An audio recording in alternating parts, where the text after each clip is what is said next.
어,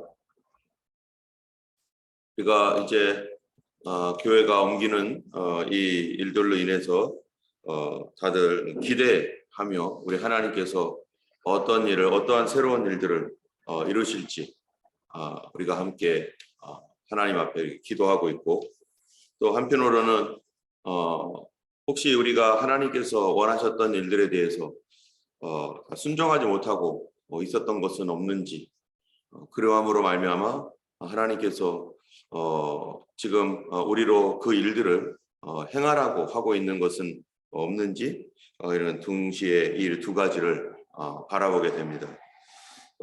하나님의 그 역사는 하나님 앞에 그 주의 뜻을 따라가는 그리고 주의 뜻이 반드시 이루어지게 되어 있는데, 그의 뜻을 하나님께서 주권적으로 이루어 가실 때 하나는 하나님의 은혜와 사랑과 또 하나님의 인도하심 가운데, 주님의 도우심과 기쁨 감격 가운데 하나님께서 인도하시는 그러한 것이 있고, 또 하나는 여러 가지 어려움과 심판과 회개와 이런 것을 통해서 또 하나님의 뜻을 성취하시는 그런 일들이 있습니다. 하나님께서 우리에게 약속하시고 하나님의 뜻을 이루는 데 있어서 바로 하나님의 두 가지의 그 일들을 통해서 주권적으로 일하시고 역사하고 계시는 것이죠.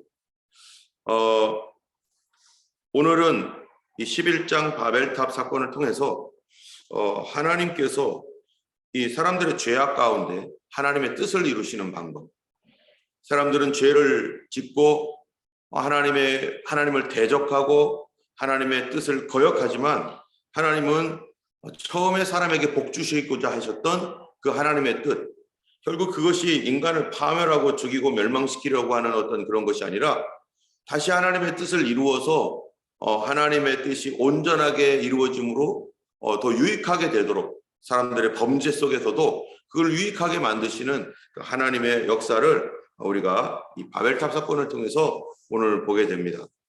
11장 1절을 보면은 온 땅의 언어가 하나요 말이 하나였더라. 여러분, 홍수 이후에 노아의 세 아들을 통해서 셈, 함, 야벳, 이 세 족속이 이제 각각 복을 받습니다. 그래서 노아를 통해서 셈과 야벳의 축복이 있었고, 또 그 함의 아들 가나안을 통해서 이 그 함 족속에 오히려 저주가 임하게 되는 그런 사건들을 우리가 이제 창세기 9장, 10장 이런 부분들을 통해서 우리가 알고 있습니다. 그런 가운데 이제 그 이후에 지금 무엇을 얘기하고자 하냐면은 셈의 족보를 이야기하고자 바벨탑 사건도 얘기하는 것이죠. 셈의 족보를 얘기해야만 누구 얘기를 할 수 있냐면은 아브라함 얘기를 할 수 있는 거예요. 지금 성경이 말하고 있는 게 뭐냐면은 이 하나님의 말씀과 하나님의 역사는 어디 뜬금없이 어디서 아무런 족보도 없이 그냥 어떤 사람 누구 이렇게 휙휙 들어오는 게 아니라, 지금 계속해서 지금 창세기 1장부터 11장 여기까지, 또 그 이후도 마찬가지로 계속 중간중간에 나오는 게 뭡니까? 족보예요. 족보라고 하는 거는 뭡니까? 우리 뿌리가 뭐냐 이런 거 아니겠어요? 저도 정씨인데 정씨 족보 이렇게 이만큼 저희 아버님이 가지고 계시고, 또 정씨 전체 총무 하시면서 족보를 보여주고, 또 막 위로부터 찾아가면서 어떻게 찾는지 가르쳐 주시고, 그래가지고 거기에 보니까 제 이름도 딱 있는 거예요, 족보에.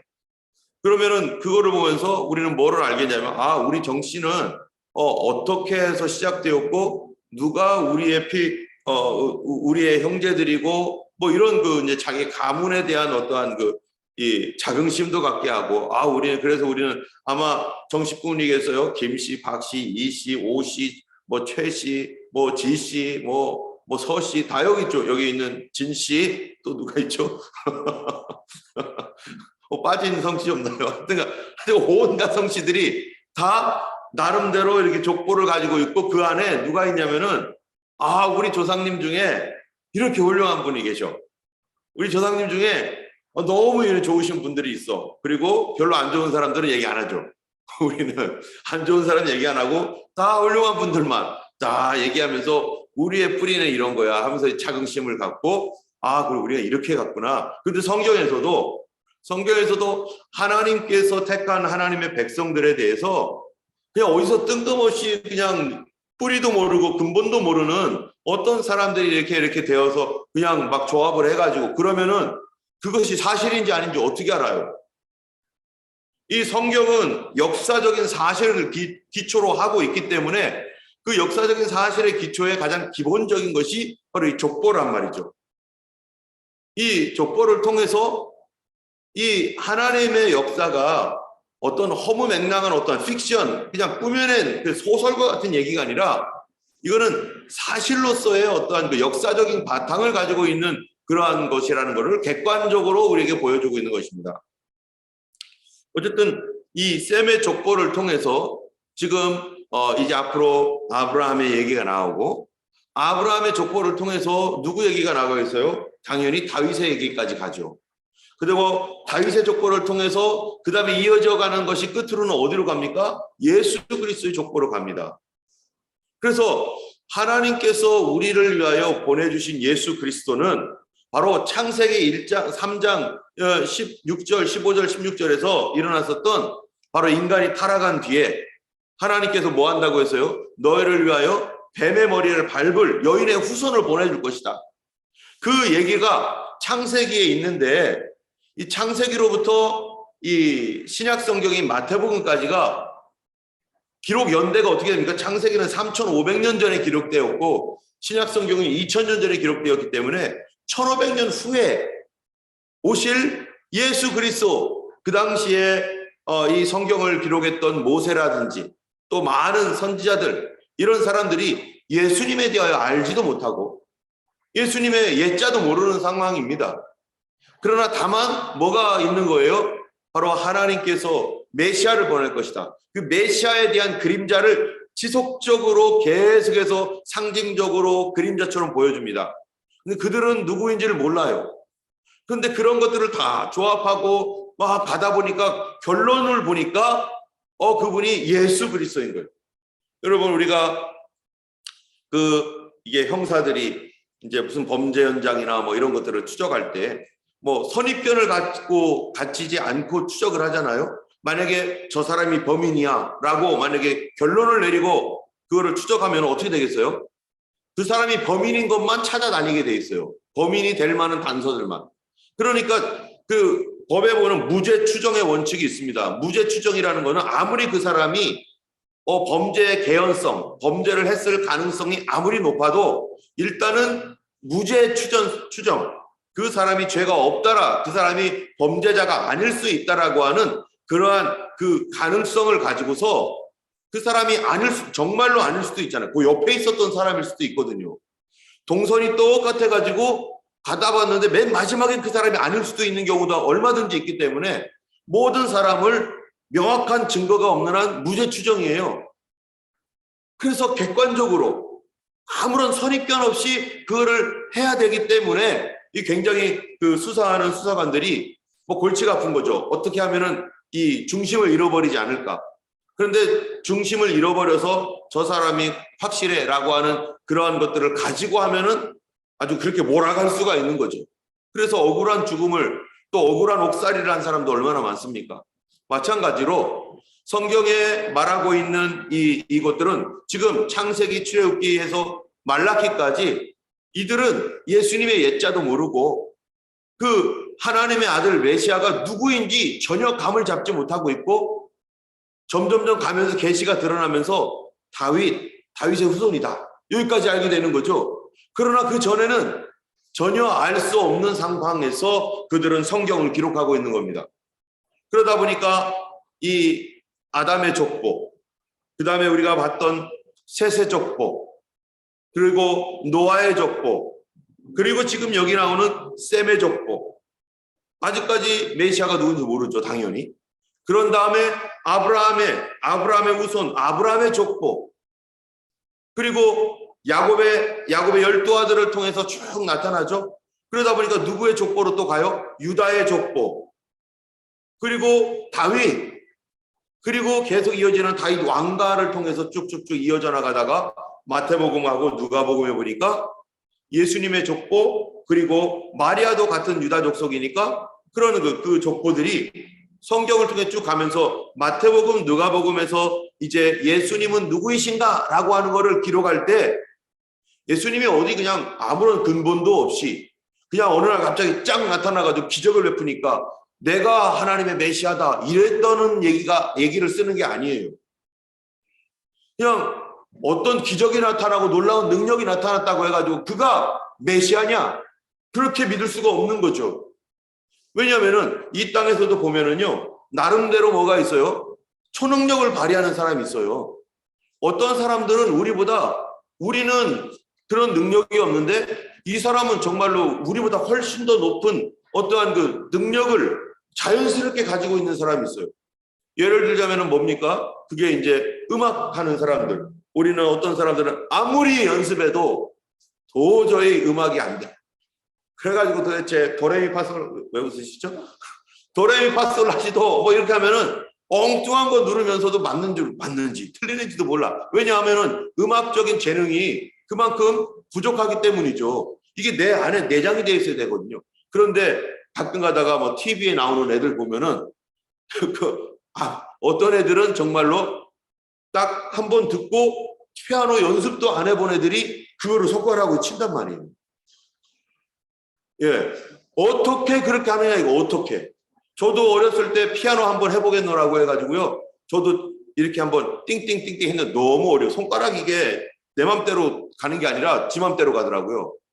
내가 원하는 대로 갈 수가 없어요 이게. 그러니까 피아노를 배우지 못하고 그냥 포기. 기타도 클래식 한번 해보려고 했는데 이건 그게 재즈 기타는 되는데 이건 그게 안 되는 거예요. 거기가 내 어쩌면 한계였을 수 있죠. 근데 어떤 사람은 나보다 똑같은 사람인데 한 번만 듣고서도 피아노를 너무나 잘 쳐요. 이번에 TV에서 예전에 이 호주 가탈렌트 그 가탈렌트에 그 한국 아이가 나와가지고요. 이 기타를 치는 거 있는데 뭐 8살 때 이제 기타를 쳤어요. 그거 가지고 사람들 별로 애가 얼마나 잘 치겠나 하고 했는데 너무 잘 치는 거예요. 그래가지고 이곳저곳 뭐 호주뿐만 아니라 해외까지 가고 한국에까지 유명하게 돼가지고 또 어떤 사람은 그냥 수학에 아주 그냥 엄청난 재능이 있어가지고 탁 보면 계산이 쫙 나와. 어떤 사람은 메모리, 암기의 능력이 있어가지고요. 우리는 그렇게 읽고 동그라미 치고 막 형광펜으로 막 여러 번 긋고 그래도 안 외워지는데 이 사람은 눈을 딱 보면은 머리에 뭐가 전사라고 하죠. 탁 그냥 사진이 찍혀요. 탁 보면 사진이 찍혀가지고 머리에 그대로 들어와. 이거 성령의 은사입니까? 아니에요. 하나님께서 그 사람에게 자연적으로 주신 독특한 달란트예요. 탤런트. 어떤 사람은 우리 영적으로도 마찬가지거든요. 영적으로도 어떤 사람은 더 영적으로 민감해가지고 예수님 믿기 이전부터 악한 영들을 보기도 하고 또 예지 능력이 있어가지고 저거 이렇게 될 것 같은데 꿈에 뭔가 이렇게 보여져서 저런 것이 일어날 것 같은데 그러면 여지없이 몇 번에 걸쳐서 그런 것들을 경험하는 경우도 많습니다. 또 사람을 딱 보면 그 사람의 어떠한 그 성품이라든지 이런 것들이 그냥 느껴져요. 그리고 나쁜 사람, 뭐 좋은 사람 이런 것들을 누가 뭐라고 말 안 했는데도 그냥 이렇게 그냥 그 느낌이 오니까 이 사람은 근데 그게 맞아. 그러니까 얼마나 자기도 다른 사람도 그런 줄 아는 거예요. 다른 사람들도. 그런데 이거는 평범한 사람들보다 더 높은 단계에 있는 하나의 어떤 자연적인 그 사람에게는 자연이에요. 자연적인 거. 우리한테는 초자연이지만 그 사람에게는 더 자연스러운 거예요. 그래서 예전에 우리 교회에 한번 은사 집회, 은사 때문에 한번 왔었던 분이 있는데 그분은 예수님 알기 전부터 이미 이 예지 능력이 있어서 사실 사람들이 뭐라고 해요? 넌 무당하면 되겠다 할 정도로. 근데 정말 이 사람이 무당으로 갔으면 큰일 날 뻔했어요. 그 능력을 사단에 의해서 조종받고 그 하나님께서 주셨던 그 능력을 사단이 사용하는 사실 그런 사람도 얼마나 많습니까?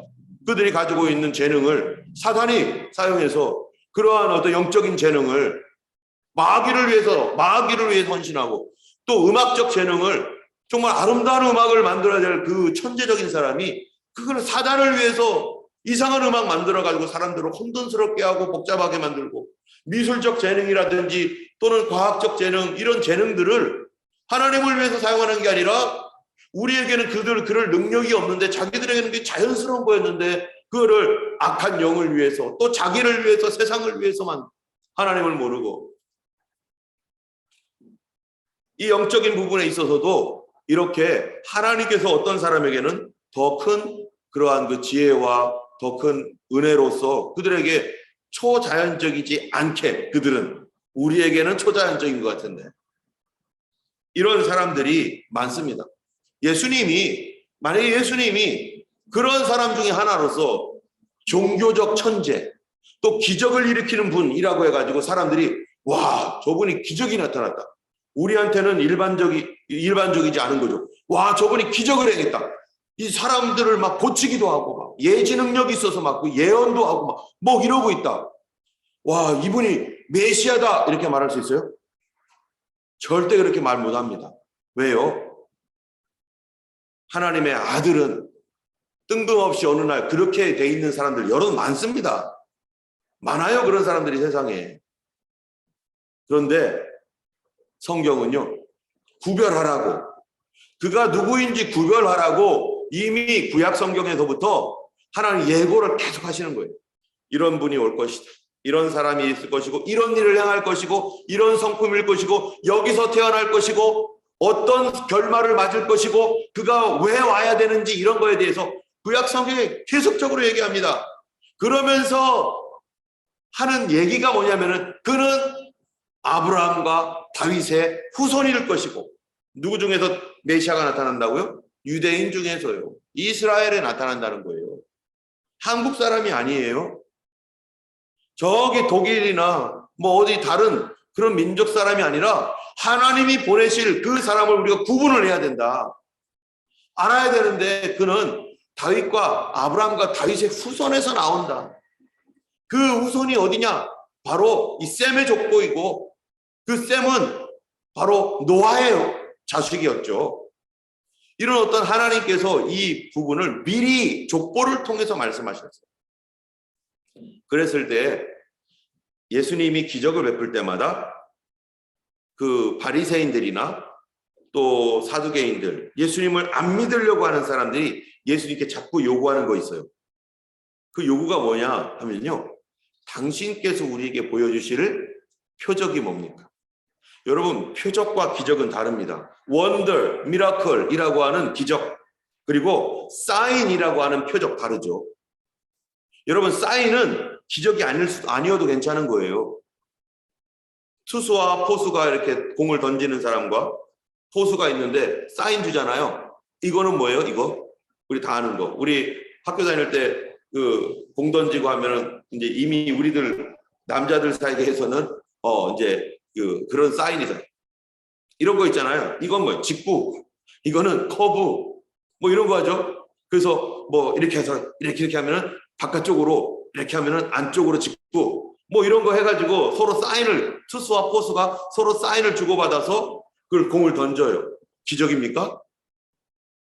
타자에게는 모르니까, 타자는 어디로 올지를 모르니까 공이 올 때 막 이렇게 오거나 이렇게 꺾여 오거나 하면 기적처럼 보일 수는 몰라도, 포수와 투수는 이미 사인을 했어요. 그건 기적이 아니에요.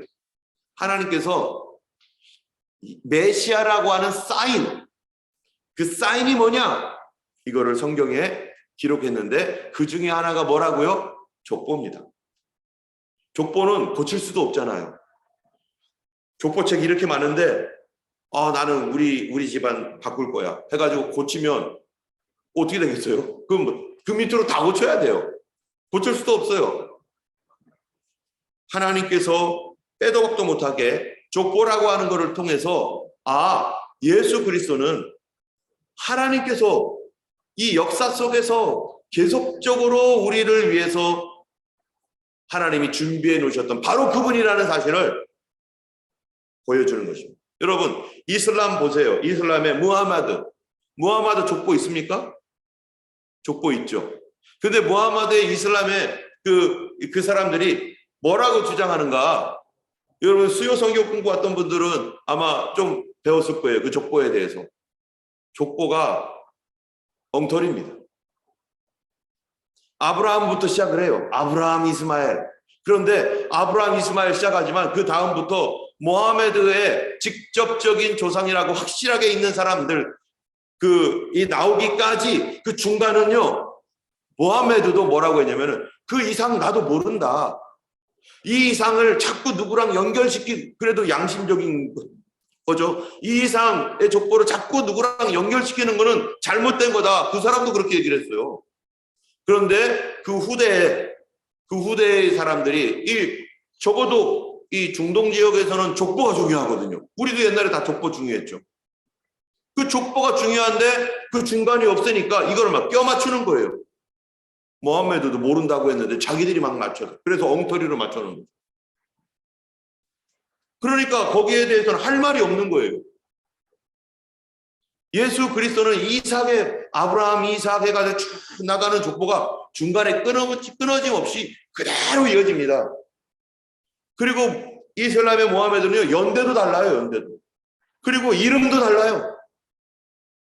아브라함을 이브라임이라고 하고, 아브라함의 아버지는 데라인데 그 이브라임이라고 하는 같은 아브라함이라고 말하면서도 데라의 이 이름도 다르고, 데라의 있었던 곳도 다르고, 아브라함의 이름도 다르고, 이브라임이라고 할 뿐만 아니라 아브라함의 이름이 아브람에서 아브라함으로 바뀌잖아요. 근데 이브라임은 원래 이브라임이었어요. 바뀐 적도 없고. 굉장히 다릅니다. 그러면서 오늘날 기독교와 이슬람이 같은 뿌리라는 둥, 서로 같다는 둥. 아니, 조상이 다른데 어떻게 같은 뿌리예요? 그리고 이슬람은 조상도 모르는 거예요, 지금. 정말로 이스마엘의 후손이냐, 이스마엘의 후손인지 아닌지 자기들도 명확하지 않습니다. 그러니까 이 족보 얘기하면은 깨갱인 거죠. 엉터리로 마련해놓고 자기들의 그런 책도 있는데. 우리의 신앙이라고 하는 것이 그냥 하늘에서 뚝 떨어져 가지고 어느 날 갑자기 이렇게 오는 거, 그런 것을 우리 신앙이라고 하지 않습니다. 여러분, 우리의 믿음 생활도 마찬가지예요. 믿음 생활도 어느 날 기도하다가 갑자기 하늘에서 뚝 떨어져 가지고 막 그 은혜 받고 막 성령 충만이라고 해가지고 막 이러는데, 여러분, 그런 사람 따라가면 됩니까? 그의 행적이 쭉 나타나면서 그가 어떤 삶을 살아가고 있고, 그렇게 은혜를 받고 성령의 은혜를 받은 사람이라면 그가 가는 길이 있어요. 하나님께서 인도하시는 그 성령의 인도하심이 있어요. 그런데 막 특별히 마지막 시대를 사모하고 그러는 분들 중에서 그 마음은 정말 소중하고 중요합니다. 우리가 배워야 될 마음인데, 그런데 그런 마음을 이용해서 사단이요, 사람들에게 어떤 기적과 환상 같은 거 막 이런 거 막 보여주고서 그런 사람이 딱 나타나면은 그동안 일반 교회에서 그런 것들을 잘 가르침을 받지 못하고 알지 못했던 사람들은 새로운 가르침이 있으니까 와 해가지고 따라가는데, 그 사람이 이제 예수 믿은지, 그전에는 막 살다가 예수 믿은지 2년 3년밖에 안 된 사람이에요. 근데 뭐가 막 오고 막 그냥 기적 같은 일들이 막 나타났다고 해가지고 사람들이 우르르 몰려가가지고 나를 기도해달라는 둥, 예언을 해달라는 둥, 그 예언 듣고 그 기도 받으면 어떻게 되겠어요? 그 사람 제대로 된 사람이라도 어린아이입니다. 신앙적으로는 이제 갓난아기예요. 분별이 없어요. 성경도 잘 몰라요. 그 사람이 받은 은혜라고 하는 것이 정말 하나님께로부터 온 것인지, 아니면 자기가 스스로 만든 것인지, 아니면 악한 영으로부터 왔는지, 그걸 어떻게 알아요? 그래서 성경이 뭐라고 합니까? 나무는 뭐를 보고 한다고요? 열매 보고 한다고. 열매 맺을 때까지는 가만히 지켜봐야 됩니다. 그래서 교회에서 막 은혜 받고 했다고 해서 우리가 그 사람은 당신 은혜 받았으니까 집사님 하세요, 장로님 하세요, 이렇게 합니까? 절대 그렇게 안 합니다. 목사님 하세요. 어떤 사람은 은혜 받고 나서 나 곧바로 목사하겠다고 막 가는데, 여러분, 그렇게 안 가야 되는데 갈 사람들이 참 많습니다. 그렇게 가면 안 되는 사람들 많아요. 하나님의 소명이 있어야 되고 부르셔야 되는데, 그 부름에 대한 두 가지 증거, 객관적, 주관적 증거가 두 가지가 나타나야 되는데, 그거 없이 감정적으로 갔다가 잘못 가는 수. 차라리 저분은 목사님 안 하셨으면 좋았을 뻔 했는데, 장로님으로 훌륭하게 살 뻔했는데, 어떤 장로님이 그런 얘기를 하더라고요. 이분은 우리나라에서도 유명한 장로님입니다. 많은 분들이 존경하고 굉장히 좋아하는 그런 훌륭한 분이세요. 그런데 자기가 이제 이 정도로 그 세상적으로도 많이 이제 알려지기도 하고 그랬는데, 그 정도 됐으니까 어느 날 하나님 자기 마음속에 장로보다 이제는 목회를 하고 싶습니다. 하나님을 위해서 정말로 목회를 하고 헌신하면서 이제 살고 싶습니다. 하고서 하나님의 응답을 기다렸답니다. 그런데 응답을 기다리는데 하나님께서 뭐라고 하시냐면은, 너가 목사가 되면은, 내가 목사가 되는 그 순간 네가 지금까지 사회적으로 세상적으로 너가 행했던, 장로로서 행했던 그 모든 일들은 다 덮어진다. 이제 다 사람들이 그거에 대해서 이제 얘기하지 않고 너 목사로서 갈 거다. 그러면은 지금까지 나와 함께 했던 이 모든 것들이 이 사람들의 기억 속에 사라질 것이고, 그것이 이제 별 의미 없이 돼버릴 거다. 너 어떻게 할 거냐 했더니, 그럼 장로로 있을게요 해가지고 목회자의 길을 충분히 갈 수 있는, 그분의 하시는 설교나 장로님으로서 설교하는 어떤 그런 내용들, 가르치는 내용들 유튜브에도 많이 나오고 있거든요.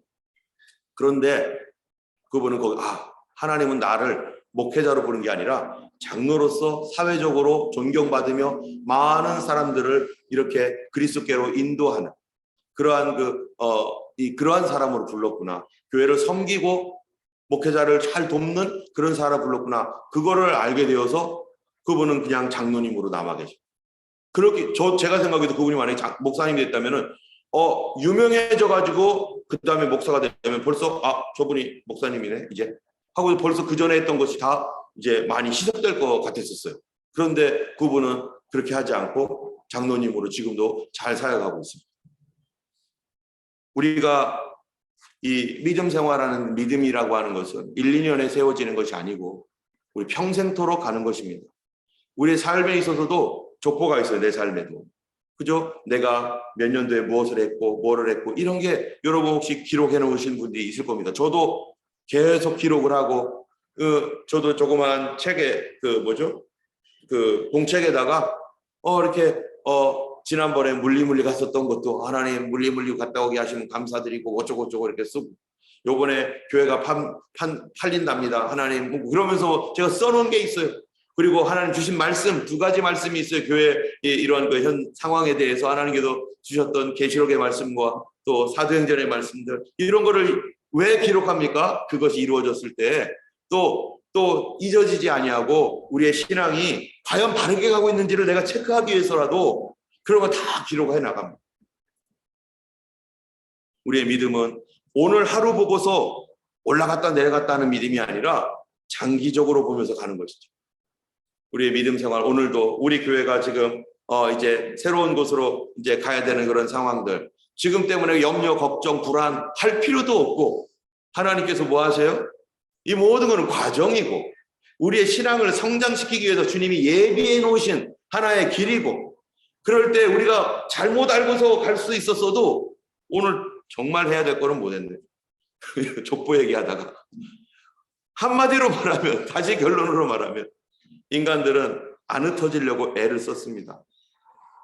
그런데 하나님은 어떻게 하시는 거예요? 그들의 죄악에도 불구하고 하나님은 전 세계에 충만하라, 온 세계에 충만하라 라고 하셨던 하나님의 그 말씀과 명령대로 그들을 언어를 혼잡하게 해서라도 하나님이 다 흩어놓으셨는데, 그게 왜 중요한가? 너무나 중요한 일이에요. 그게 인간의 본성, 죄성을 위해서 그러한 이 세상을 살리고 사람들을 구원하기 위하여서 하나님 굉장히 중요한 일들을 그렇게 사실은 행하신 거거든요. 지금 새벽 시간이라 1시간 더 하라면은 다 같이 얘기할 수 있는데 좀 족보 얘기하다가 지금 잘못 가가지고 이렇게 갔습니다. 어쨌든 우리 하나님께서 하시는 그 일들은 놀랍습니다. 지금은 잘 안 보여도 하나님 행하신 일들은 그 뒤에 하나님의 지혜요, 하나님의 은혜요, 하나님의 행하신 것을 우리는 찬양합니다 라고 말하게 하실 하나님을 우리가 믿으며 찬양하며, 오늘도 지금 눈앞에 보이는 것 가지고 걱정하지 않고 우리 하나님의 그 놀라우신 섭리와 이끌어 가신 우리 앞에 가시는 그 주님을 의지하며 오늘도 승리하시는 하루 되기를 예수님의 이름으로 축원합니다. 기도하겠습니다.